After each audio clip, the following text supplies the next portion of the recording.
سعودی عرب کا ایک گاؤں لینا، جہاں پر حضرت سلیمان علیہ السلام کے لشکر کے لیے جنات کے کھودے ہوئے 300 کنویں بھی موجود ہیں۔ ان میں سے بیشتر اگرچہ ناکارہ ہو چکے ہیں، مگر 20 کنووں سے اب بھی لوگ میٹھا پانی حاصل کرتے ہیں۔ جنات نے یہ کنویں زمین کی بجائے سخت ترین چٹانوں کو توڑ کر بنائے تھے، جس پر اب بھی ماہرین حیران ہیں۔ ان عجائبات کو دیکھنے کے لیے دور دور سے سیاح اس علاقے کا رخ کرتے ہیں۔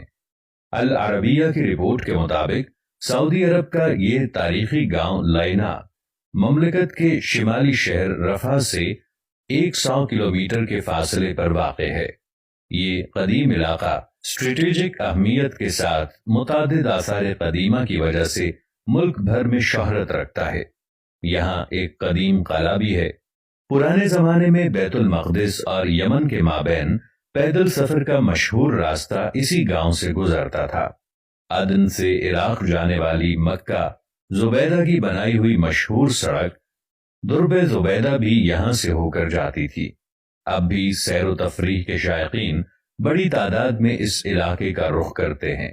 سعودی محقق حمد الجاسر کا کہنا ہے کہ اس قدیم گاؤں میں حضرت سلیمان علیہ السلام کا لشکر بھی اترا تھا۔ سلیمان علیہ السلام جب اپنا لشکر لے کر یمن جا رہے تھے تو یہاں ٹھہرے تھے۔ اس بے آب و گیا علاقے میں لشکر کو پانی کی ضرورت پڑی تو حضرت سلیمان علیہ السلام نے جنات کو حکم دیا کہ وہ ہنگامی طور پر کنویں کھودیں، تو جنات نے چٹانوں پر مشتمل سخت ترین زمین میں 300 کنویں کھود دیے تھے۔ یہ انتہائی گہرے کنویں اب بھی اصلی حالت میں موجود ہیں، جنہیں زمین پر اب بھی اپنا وجود رکھنے والا معجزہ قرار دیا جاتا ہے۔ جنات نے چٹانوں کو کاٹنے کے لیے ڈرل مشین کی طرح کوئی آلہ استعمال کیا تھا، جس کے نشانات اب بھی کنووں کے چاروں اطراف واضح طور پر دیکھے جا سکتے ہیں۔ ماہرین اس پر تحقیق کر رہے ہیں کہ جنات نے آخر کس طرح ان سخت ترین چٹانوں کو 60 سے 80 میٹر گہرائی تک کاٹ دیا تھا، اور انہوں نے کون سے علاقے کی مدد سے ایسا کام کیا تھا۔ اگرچہ ان 300 میں سے اس وقت صرف 20 کنویں ہی کارآمد رہ گئے ہیں، تاہم سارے کنووں کے نشانات اب بھی یہاں موجود ہیں۔ ان کنووں کو دیکھنے والا ہر شخص حیرت زدہ ہو کر رہ جاتا ہے۔ تاریخی روایات کے مطابق جب حضرت سلیمان علیہ السلام اپنے لاؤ لشکر سمیت یمن جا رہے تھے تو وہ یہاں دوپہر کے کھانے کے لیے اترے تھے۔ لشکر میں جنات کی فوج بھی شامل تھی۔ جب لوگ پیاسے ہوئے تو حضرت سلیمان علیہ السلام نے جنات کی فوج کے کمانڈر سبتر کی طرف دیکھا تو وہ ہنس رہا تھا۔ حضرت سلیمان علیہ السلام نے اس سے ہنسنے کی وجہ پوچھی تو اس نے کہا کہ آپ لوگ پیاس سے تڑپ رہے ہیں، مگر میٹھا پانی آپ کے قدموں کے نیچے ہی ہے۔ حضرت سلیمان علیہ السلام نے سبتر کو پانی نکالنے کا حکم دیا تو تھوڑی دیر میں اس نے اپنی فوج کی مدد سے 300 کنویں کھود دیے اور سیدنا سلیمان علیہ السلام کا پورا لشکر سیراب ہو گیا۔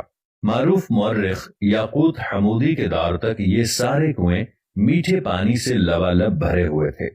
یاقوت حمودی نے اپنی کتاب معجم البلدان میں لکھا ہے کہ لینا عراق کے شہر واسطہ سے مکہ مکرمہ جاتے ہوئے 7ویں منزل پر آتا ہے۔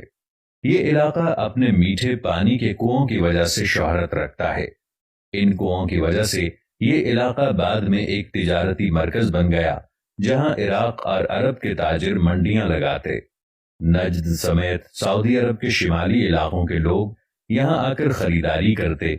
تاجر اپنا سامان تجارت یہیں اگلے سیزن تک محفوظ کیے پہاڑوں پر بنے بڑے بڑے گوداموں میں رکھتے، جنہیں سیابیت کہا جاتا تھا۔ یہ گودام اب بھی وہاں موجود ہیں۔ علاوہ ازیں یہ علاقہ مختلف آثار قدیمہ کی وجہ سے بھی شہرت رکھتا ہے۔ سعودی حکومت نے یہاں ایک شاہی قلعہ بھی تعمیر کرایا۔ 1354 ہجری میں تعمیر ہونے والے اس قلعے کو گارے، پتھروں اور لکڑیوں سے بنایا گیا ہے۔ واضح رہے کہ حضرت سلیمان علیہ السلام کو حق تعالی نے جنات پر بھی حکومت دی تھی۔ جنات نے ان کے حکم سے بیت المقدس کی تعمیر میں حصہ لیا تھا۔ وہ دور دراز سے پتھر اور سمندر سے موتی نکال کر لاتے۔ ان کی تعمیر کردہ عمارتیں اب بھی موجود ہیں۔ اس کے علاوہ بھی حضرت سلیمان علیہ السلام جنات سے بہت کام لیتے تھے، جس کا ذکر قرآن کریم میں واضح طور پر کیا گیا ہے۔